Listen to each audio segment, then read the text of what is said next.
Sing me a song of a lass that is gone. Hello and welcome back to the channel. If you're new here, my name is Kaylee and today's video is another Outlander video.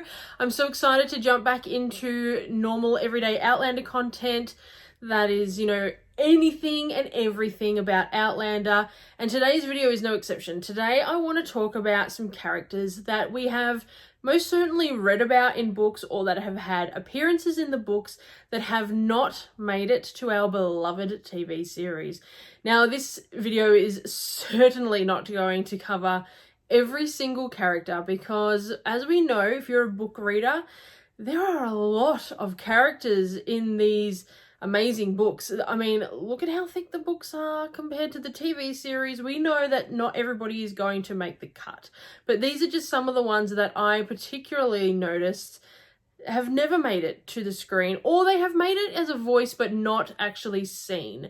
So I don't know, I just thought that would be a fun little jump in, especially with season 6 about to start. I think we're at 12 sleeps.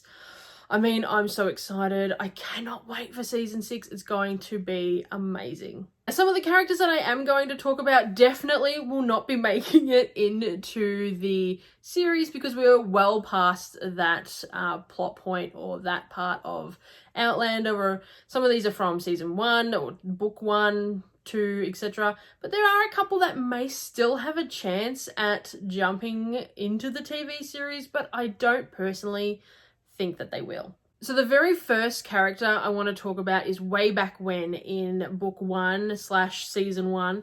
Now, we know that when Jamie had his horrific ordeal in Wentworth, he was a broken soul. He was most certainly, he needed help mending, and after being rescued, Claire and Myrta in the book take him to the, I forgot what it's called, the St. Anne something.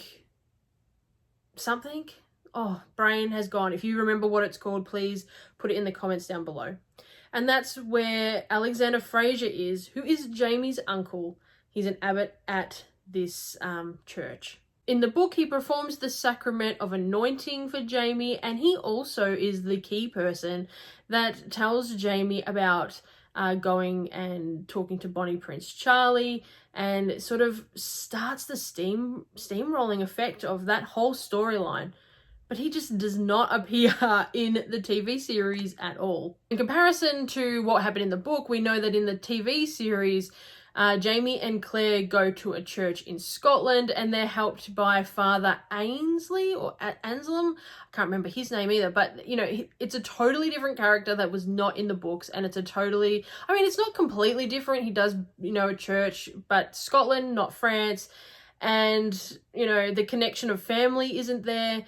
It was just, it's not a massive character change out, but it definitely had some sort of ripple effect with the, Jamie meeting Bonnie Prince Charlie and the interaction storyline on how he was going to meet him and be involved. The next character I want to talk about is Owen Cameron. Now, he was a pretty pivotal character throughout Dragonfly and Amber and Voyager. He definitely had some key moments where he was very much loved by myself. But he did not make it at all to season 1, 2, or 3 of the TV series. Now, Owen Cameron in the book was in charge of collecting intelligence for Bonnie Prince Charlie. Now, he did play a few very key vital roles throughout the Jacobite Rising and throughout the Battle of Culloden. And then in Voyager, we have him pulling Jamie off the battlefield. Now, unfortunately, Owen does get shot 2 days after the battle has concluded. So, he's not a character that's going to pop up anytime soon, that's for sure.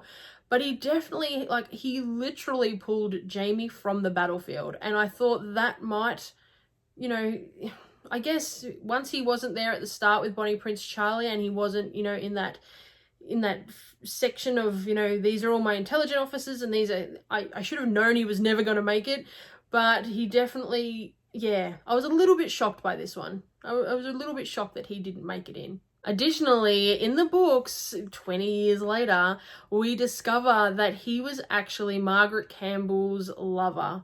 And, you know, he had a fairly decent, deep backstory to go along with it. And none of this obviously came forth and come up. And that also really does play into Margaret Campbell's storyline as a seer as well. I mean, you know, there was a lot sort of jumbled in this timeline of events between Dragonfly and Voyager. And that was one of the key ones that I was really shocked it didn't come into play. Maya Rothschild is a character that Diana Gabaldon was inspired by from a real-life person, but, I mean, her description of the character was completely fabricated. It was someone that she created in her own mind. But this is another character from Voyager that didn't make it onto the screen. So Maya Rothschild was a Jewish man, and in that era, they didn't have family names, but the Rothschild part came in because of a shield that he had on his door. I found that really interesting. That would come out later on in the Outlandish Companion. So that's a little key thing for those books. They have so much more information about characters and their character development and how they're created, which I really love. But he was most certainly one that I'm not shocked that he didn't make it in. So basically in the books, Jamie wants to confirm, or not confirm, but wants to go through some relic coins and relic treasure that he found on the Silky Isles. And Rothschild, he basically comes in and connects the dots for Jamie and Claire that, well, the treasure here is actually connected to the Duke of Sandringham. And it definitely does spark, you know, the conversation around that. But I wasn't shocked when he was left out, because it was sort of, it wasn't something that screamed out to me, oh wait, we're missing out on Maya.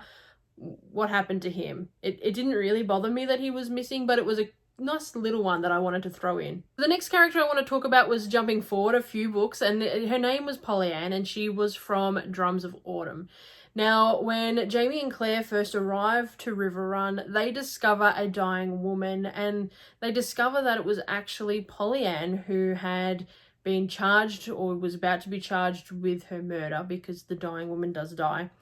But it is because she performs an abortion on this other woman, and, you know, they know if she's left here on Riverrun, she's most certainly going to be killed, lynched. It's just going to be just horrendous what's going to happen to this woman.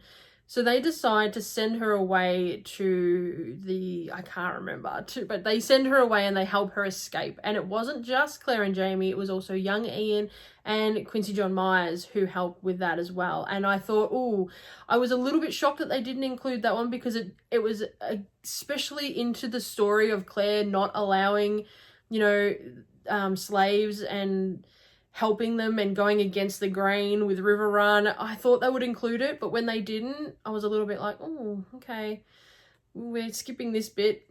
I mean, we can't have every item of book in TV series, I know that, but I thought, oh, I was a little shocked that that one didn't come up.